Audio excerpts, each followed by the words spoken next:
ajma'in. Khususan ya Allah jika ada pahala daripada bacaan-bacaan hadiah ini, minta Allah sampaikan kepada kedua ibu bapa kami, sama ada mereka sudah pun pergi dahulu ataupun masih hidup, juga kepada semua pemimpin-pemimpin kami di kampung ini, di masjid ini. Semoga mereka semua diganjar dengan pahala amal saleh dengan setiap apa yang telah dibuat oleh mereka. Al-Fatihah. A'udzubillahi minasyaitonirrajim. Bismillahirrahmanirrahim. Alhamdulillahi rabbil alamin. Ar-Rahmanir Rahim. Maliki yaumiddin. Iyyaka na'budu wa iyyaka nasta'in. Ihdinas siratal mustaqim. Siratal ladzina an'amta 'alaihim ghairil maghdubi 'alaihim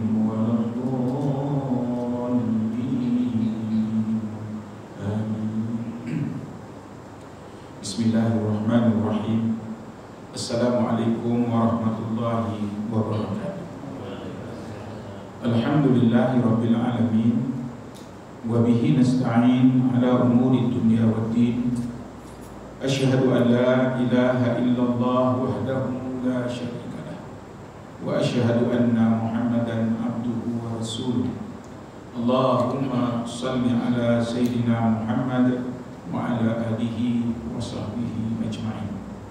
Rabbi syrah li sadri wa yassir li amri wahlul 'uqdatam min lisani yafqahu qawli. Tuan Nazir, Tuan Imam dan ahli-ahli jawatan kuasa masjid serta sidang jemaah yang dikasihi Allah sekalian. Bersyukur kita kepada Allah Subhanahu wa taala sampai hari Rabu kali ini 18 bulan 1 kita dapat lagi bertemu dan dikurniakan oleh Allah Subhanahu wa taala nafas untuk terus menghirup udara yang dibekalkan oleh Allah Subhanahu wa taala ini tanpa kita membiayai atau membayar apa-apa bil kepada Allah Subhanahu wa taala. Seperti mana kita menggunakan air, kita kena bayar bil. Tapi api juga kita kena bayar bil, telefon bayar bil. Tetapi nafas ini, ya, dengan perkakasan yang ada disiapkan untuk bagi mendapatkan kita bernafas itu, menghidupkan jantung itu, sebenarnya nilainya cukup tinggi. Saya yang ulang-ulang saja, kita ulang-ulang juga. Ketika saya wakil rakyat dulu, ada orang datang jumpa saya untuk minta tolong. Dia kena dialisis. Ada mesin yang akan membuat kerja buah pinggang itu. Buah pinggang kita ni ada kerja special yang disiapkan oleh Allah Subhanahu wa taala yang kita tak pernah ambil tahu. Tapi meragam dia RM270 sekali cuci. 3 kali seminggu, bermakna sebulan berapa kali? 12 kali. Cuba kira cepat-cepat. 270 kali 12 kali sebulan. Berapa duitnya sebulan? Itulah biaya kalau dia meragam. Tapi dia tak meragam ni lah, apa dia tak payah beli. Ada doktor kata apple hijau campur dengan daun sadri di mesin bergaram sikit, minumlah itu tiap-tiap pagi. Dan antara orang yang kena itu adik saya, Musa bin Sakum. Nak buat operation, nak cari yang sesuai, puas mencarinya, tak dapat juga. Akhirnya anaknya ingin mewakafkan buah pinggang satu. Biaya untuk buat pembedahan itu saja 350,000. Ini nak bagi tahu ni supaya kita dapat kita dapat terima kasih ke Allah Subhanahu Wa Taala ni. Ya, buatlah kerja tu. Udah seronok menengok ni. Dan jadi anak tu tinggal satu buah pinggang. Rupanya kita ni ada dua buah pinggang.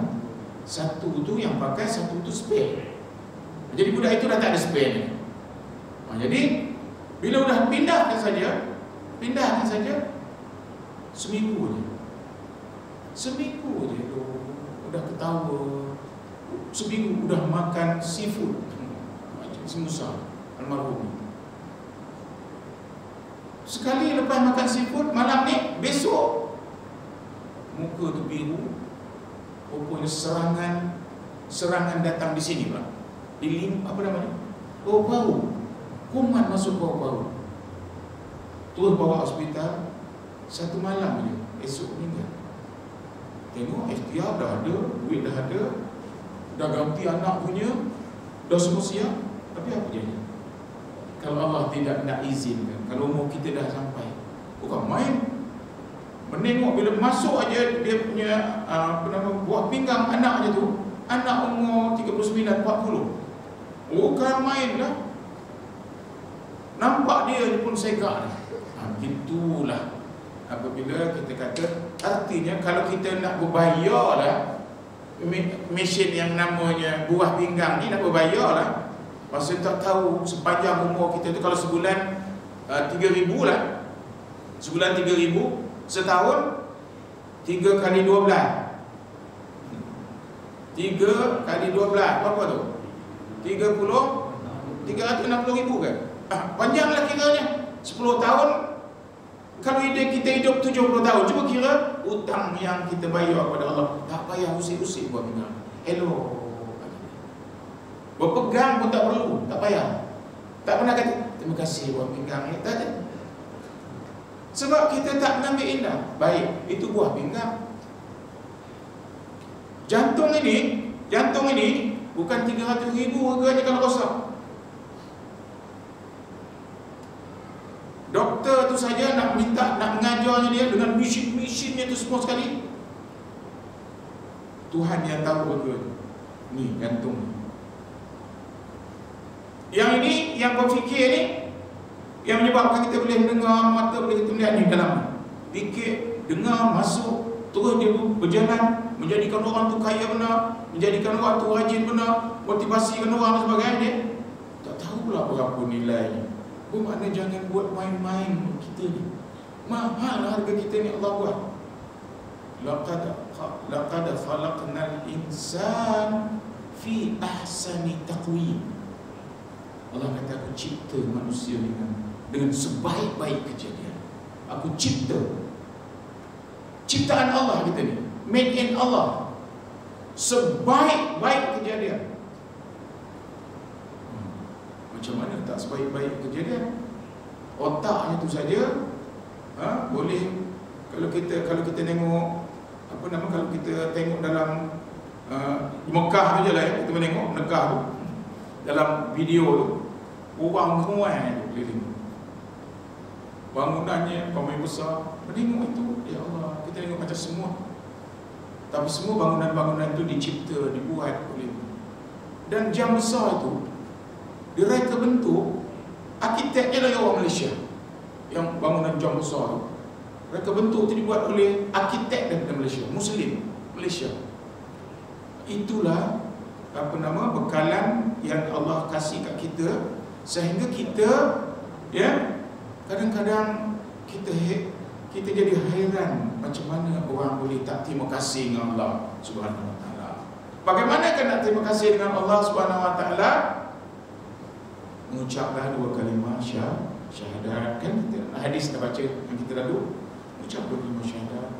Beribadahlah katanya, berbuat baik, berbuat ibadahlah. Jangan mensyirikkan Allah Subhanahu Wa Taala dengan ibadah itu. Walaupun doktor yang akan membuat ini, tapi jangan kata doktor itu yang membaikkan. Doktor itu hanya menggunakan kepakaran, kemahiran, ilmu pengetahuan yang kerana dia ada berotak dan dia belajar di tempat yang betul, maka dia ialah usaha bagi nak menjayakan kerja doktor tadi. Sebab itu kita boleh kata doktor itulah yang membaikkan saya dah. Doktor pun cakap, bukan saya. Kata dia, doktor, bukan saya hanya mengikhtiarkan saja. Tapi segala-galanya kepada Allah SWT. Doktor, tolonglah bapak saya ni, doktor. Ini je lah bapak satu. Memang semua orang tahu bapak mana ada 2, 3. Inilah bapak saya satu. Iyalah, kata doktor, saya pergilah doa.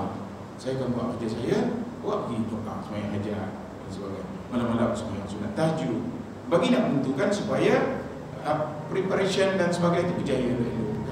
Ini mukadimah kita malam ni nak memberitahu bahawa oleh kerana itu kita tak boleh mensyirikkan. Mensyirikkan ni kita kata apa? Kenapa awak? Lillahi ta'ala. Kenapa ada benda-benda lain? Baik. Lepas itu Nabi Muhammad sallallahu alaihi wasallam sebutkan satu persatu sembahyang malam, kemudian katanya Rasulullah telah menyebutkan banyak hal yang kita dah sebutkan. Maukah aku tunjukkan kepada kamu pintu kebajikan? Pintu kebajikan itu puasa fardu dan sunat, ialah pendinding dari api neraka. Sedekah pula memadamkan dosa. Kemudian sembahyang malam. Itu yang kita dah baca kemarin ya. Kemudian Rasulullah bersabda, maukah aku nyatakan kepadamu mengenai kepala atau asas agama, serta tiangnya, serta kemuncaknya? Aku jawab mahu, kata Muaz. Rasul kata, kepala atau asas agama yang aku bawa itu ialah melafazkan, disebut balik, melafazkan 2 kalimah syahadah dan mengesahkan Islam. Tiangnya ialah Islam, semayang. Kemuncaknya pula ialah berjihad pada jalan Allah. Kita dah berbahas. Dia dah bahas, dah masuk ke dalam sebab kita punya sistem belajar ni tak ada catat ya. Dia masuk moga-moga masuk dapat 10% alhamdulillah. 10% alhamdulillah ya. Kemudian summa qala sallallahu alaihi wasallam, itu yang malam ni 18 bulan satu. Dia sambung lagi panjang ya. Ini dalam perjalanan Muaz bin Jabal bersama Rasulullah sallallahu alaihi wasallam ya. Dalam perjalanan nanti dia bertanya. Ini yang akhir sekali ya. Kemudian Rasulullah sallallahu alaihi wasallam bersabda lagi, mahukah aku nyatakan kepadamu mengenai perkara yang menjadi teras atau yang dengan sebabnya dapat memiliki semua itu? Teras dia. Tadi semua yang dicakap tu, walaupun situ dah buat semua, teras dia. Dan apabila berlaku ini, maka semua itu akan awak dapat. Aku menjawab, mahu ya Nabi Allah. Rasulullah sallallahu alaihi wasallam bersabda, Rasulullah sallallahu alaihi wasallam pun memegang hujung lidahnya, lalu bersabda, jagalah lidah ini daripada menyebabkan engkau ditimpa sesuatu yang tidak diingini. Itu hadis dia ya. Aku pun bertanya, ya Nabi Allah, adakah kami akan dikira bersalah dan dihukum disebabkan apa yang kami tuturkan? Dia nak tahu lidah ni maksudnya tutur kan ya. Rasulullah sallallahu alaihi wasallam bersabda, kalau perkara yang nyata ini engkau tidak juga mengetahuinya, lebih baik sahaja engkau mati, wahai Muaz. Bukankah yang menyerumuskan manusia ke dalam neraka di atas mukanya atau di atas hidungnya ialah hasil angkara lidahnya? Rawah Tirmizi, hadis hasan sahih. Ustaz Saiful ni pakai hadis. Ada datang. Dia boleh memanjang ini. Kita baca je. Tak ada nak. Apa maksudnya? Bila dia pegang lidah, Muaz tanya, apakah kami kena menjaga tutur ni? Maksudnya tutur.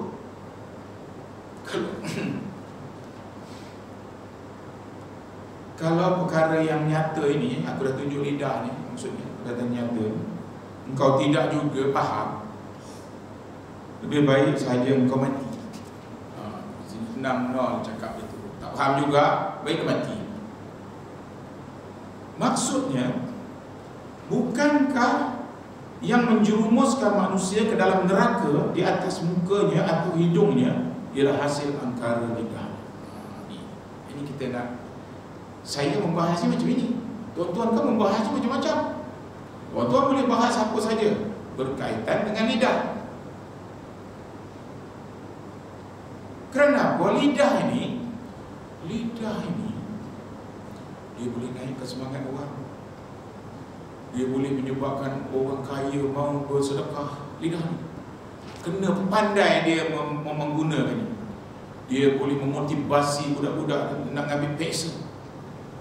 Dia boleh mengajarkan murid-muridnya menjadi pakar pembedahan, boleh jadi pakar rujuk, boleh jadi pakar tauhid, pakar sesaja, macam-macam, pakar elektrik, pakar lidah ni.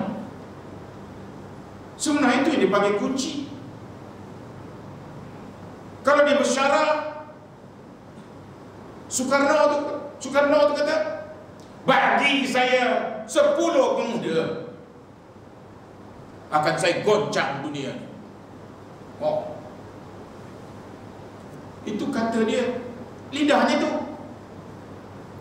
Dan dia berjaya memerdekakan Indonesia yang sebesar itu. Soekarno, lidah dia. Bangkali apa yang Soekarno buat tu sekarang ni berjalan elok, dia pun dah mati. Apa saja yang dibuatnya, pesantren ke apa-apa yang berjalan tu, semua dapat pahala pada dia. Kerana lidah yang tadi bangunkan Indonesia ini macam itu. Lidah ini juga boleh menggaduhkan orang. Lidah ini, di samping dia boleh naikkan semangat orang, dia boleh membagi orang bergaduh. Ada pula istilahnya, kita mengata orang, mengata satu, mengumpat, mengeji, menghina. Itu yang tak elok tu lah. Fitnah, semuanya daripada lidah. Sebab itu Nabi Muhammad SAW kata, muncanya kalau engkau selamat lidah ni, engkau selesai semua tu dia. Semayang kau tu guna semua tu. Tapi kalau engkau agaknya cakap ni, semayang kau macam tu tadi, macam ni, tapi lidah kau kotor. Lidah kau kotor. Atadruna al-muflis, kata Rasulullah SAW tanya sahabat, adakah kau tahu apa itu muflis? Bankrupt kan? Muflis itu kan bankrupt. Habis sahabat-sahabat kata, yang dikata muflis itu orang tak ada harta. Harta yang dah ambil itu tidak, kata Rasulullah SAW. Nanti orang berjumpa dengan Allah, membawa pahala semayangnya, pahala puasanya, pahala jihadnya, pahala bergunung-gunung besar. Tetapi dalam masa yang sama, lidahnya mengata orang, lidahnya mengasut orang, lidahnya memfitnah orang, lidahnya marah anak je kerja dia. Sampai anaknya besar pun jadi macam dia juga. Lidahnya. Maka orang-orang yang disakitinya tu, dengan disebab difitnahnya itu, semua orang benci dengan dia. Katalah orang Kesir ni ada 500 orang.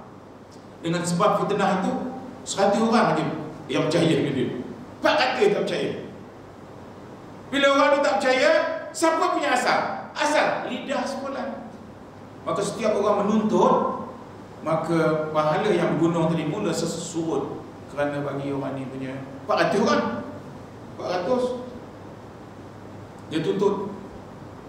Kemudian itu yang lidahnya, yang difitnahnya, kemudian yang dikatanya, yang sebab di mulut dia. Datang orang tu ke masjid, dah lama tak datang. Apa mimpi? Tak mau pernah datang. Cepat memuliakan diri sendiri. Cuba dia disambut, dia elok, dia cium pipi kiri kanan, dia tarik, dia letakkan dekat sini. Lepas itu kalau kita nak nasihat kemudian, jangan waktu itu balik dia tahu. Bila dia balik, orang tu tak dapat hidayah, dapat apa namanya, dapat payah. Lagi dia balik. Esok orang kata, kenapa kau? Mulai benar dah, awak baru nak dekat kata dah macam. Ini contoh aja, bukan di sini cerita ni.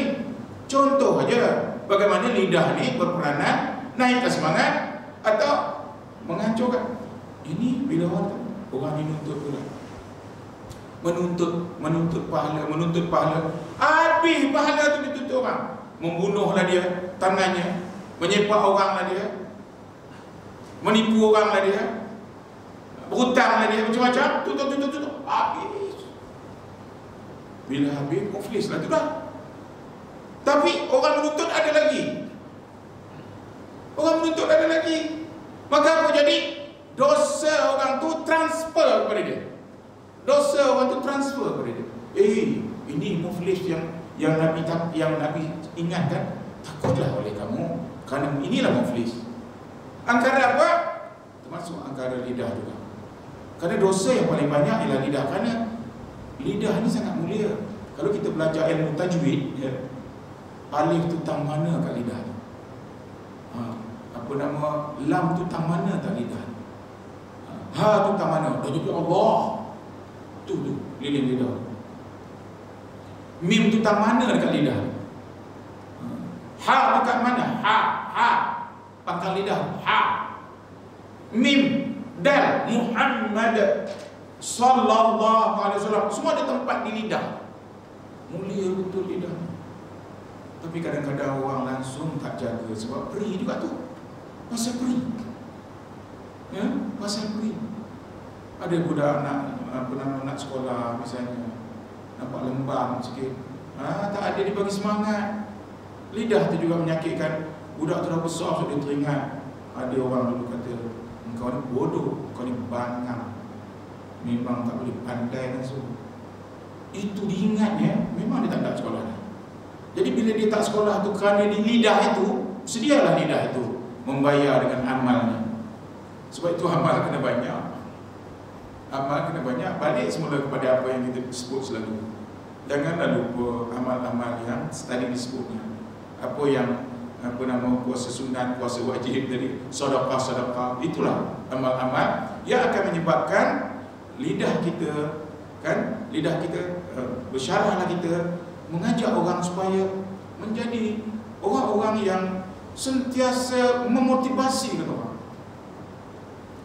Ada orang tua-tua bila datang dia duduk situ, datang budak-budak muda nak dengar dia bercakap. Itu tanda apa? Tanda budak suka dengan dia. Kalau ada orang tua-tua datang tu, jomlah kita dekat, takut pun. Padahal tak ada nampak orang pun. Takut orang. Pasal apa? Lidah tu juga. Ada lidah, dia pandai marah budak-budak, tapi bermula dengan pandai dia membawa, betul-betul dia segah. Budak tu ngikut aja. Inilah sebenarnya yang diajar akhlak oleh Nabi Muhammad SAW pasal lidah. Jadi kita ni tadi bercakap pasal lidah. Kalau saya menjelaskan, itulah yang saya boleh jelaskan. Kalau tuan-tuan nanti, mungkin tuan-tuan boleh menjelaskan. Pasal tadi saya dengar satu video, isteri saya dengar tu, saya tengok ada satu ustazah tu cerita, dia ada anak 2-3 orang, tapi bapa itu marah je betul. Pemarah benar bapa dia. Tapi anak yang dia tak suka, yang perempuan ni, dia marah selalu, tampar dan sebagainya ni, pandai menghafal Quran, di sekolah, matematik dia bagus dan sebagainya. Akhirnya tak tahu, satu ketika, satu hari, dia marah sangat dengan anak ni. Anak ni walaupun dia marah dengan bapa ni, terus juga cemerlang. Satu hari, anak ni dimarah, dibantai cukup-cukup, ditampar dan sebagainya. Lepas itu dia masuk bilik. Dia mengaji tak ada, sembahyang pun dia tak ada. Aku ikut segala Allah punya perintah, aku hafal ni, tapi bapa aku langsung tak suka aku. Maka Allah tolong aku. Nampak?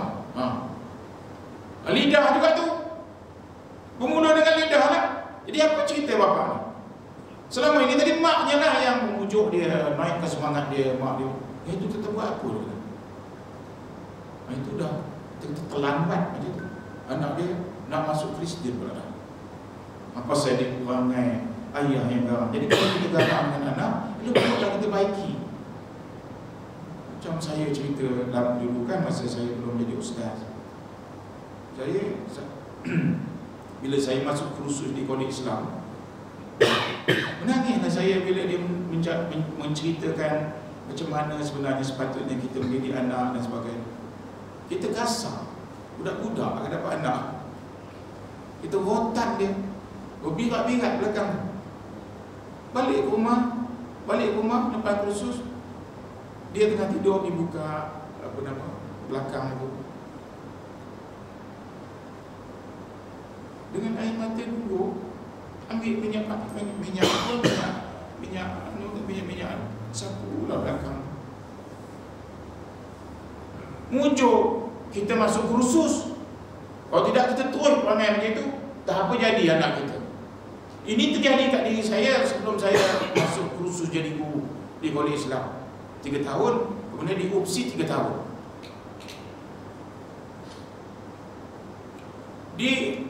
Di waktu saya mengaji, saya punya otak menengok orang kafir tu mencina saya. Tapi rupanya bila kita dididik jadi guru di UPSI tu, saya diajar main muzik. Saya diminta mengajar muzik. Saya boleh menasyid. Saya bawa dalam muzik itu dengan nasyid. Rupanya itu semua dipanggil instrumen, dipanggil alat-alat bagi memikat. Macam kita nak buat kedai, roti canai itu sebenarnya pemikat bagi orang datang. Sampai dia duduk situ kan dia minta mi. Roti canai tak boleh untung, tapi dia tu penarik. Orang tu datang, dia nak roti canai, ada benda-benda lain, dia makan itu yang buat untung. Roti canai tak ada untung. Wah, berbeluh, miyak-miyak kan. Itu dia biasa. Jadi alat, rupanya alat itu ialah ilmu psikologi. Kita faham ilmu psikologi. Buat ini dia jadi ini, buat ini dia jadi ini, buat matematik juga. Kalau buat sini dia jadi ini, buat ini dia jadi. Macam mana? Boleh pula cuba dengan binatang. Macam mana misalnya kucing tu boleh kita hidupkan sekali dengan anjing. Dia boleh, orang ni menyusu kau ni, orang ni boleh menyusu kau ni, kerana dipanggil dari kecil dah disabakan dia. Dia kecil, dia jadi macam itu. Itu ialah hasil kajian-kajian yang dibuat oleh profesor-profesor. Oleh profesor Amerika. Kalau kita ngaji agama je, kita kata ini profesor kafir ni, apa kita dengar? Rupanya pada orang kafir itu pun ada ilmu. Ilmu tu asal Muslim semua. Tapi dia masa ilmu itu di Andalusia dulu, di Andalus, masa Spanyol tu 600 tahun ke 800 tahun diperintah oleh Islam. Di situlah ilmu Baghdad. Lepas itu bila kita kalah, ilmu dihangkut oleh orang tu ke tempat dia, di bega-beganya. Ibn Sina jadi apa nama? Abbasin. Ya. Dia tukar nama-nama mereka. Jadi sebenarnya inilah yang saya kata tadi, lidah kita ni boleh menyucuk orang, itu kafir, jangan dekat langsung. Susah mati kita. Padahal tugas kita ada kafir itu Islam kan dia. Untuk jadi Islam kita kena muka manis. Kita kena berapat dengan dia, tolong dia, berjujur dengan dia, jangan bohong dia. Apak saya masa dia hidup, kalau beli kedai barang, kedai kentong masa itu, orang tu tahu kedai kentong. Kenapa? Kedai kentong tu sampai je bapak tu rokok yang dalam tin buka dah. Kemudian dimancing pula api. Betul kan, kita duduk, kita nak itu, kita nak ini, kita nak tu. Mata saya ni boleh tahan juga. Saya tengok kan macam itu nimbang masa dulu. Sudah tak ada 16 tair dah. Dah tak ada 16 tair. Kan sekati 16 tair. Saya kan dalam 13 tair. Sudah dicahnya rokok ni. Memang pandai. Tetapi kita jadi memuliakan dia kan, memuji dia sampai rata-rata. Sebab itu yang kita kata bahawa kita juga kena memainkan peranan supaya kita jangan apa yang ada di sekeliling kita ni, itu tugas kita untuk memuslimkan dia. Itu tugas kita. Tapi kalau kita ambil tugas bergaduh dengan dia, tugas berlawan dengan dia, tak sampai ke mana. Zainal kata malaikat, ada siapa-siapa kawan-kawan Cina kau ajak masuk Islam? Tak pernah ya Allah. Kenapa? Segan. Semuanya hidup kita seorang kita masuk Islam. Kalau kita kawan banyak. Jadi Ibn Liu setiap kali dia bersyarah dia masuk Islam. La ilaha illallah. Budak-budak Cina yang yang ustaz-ustaz Cina ni yang banyak ni kan, banyak nama-nama mereka tu. Itu style dia. Kalau Zakir Naik tu lagilah. Orang tu bertanya pasal Allah, pasal Nabi, dia penjawab-jawab. Habis orang tu kata, saya nak syahadah. Master Zakir Naik, asyhadu an la ilaha illallah, ikut Allahu Akbar. Yang dengar tu 10,000, 20,000 yang mendengar Zakir Naik. Itu je. Jadi kerja mereka berdakwah. Maka alat berdakwah sebenarnya lidah. Dan saya pun dah bercakap mengenai jihad juga Saya dah bercakap mengenai jihad juga dulu banyak kali. Jihad ni apa? Bersungguh-sungguh, tak henti-henti. Segala ujian tu kita anggap itu ialah Allah kasih dekat kita. Disusahkan.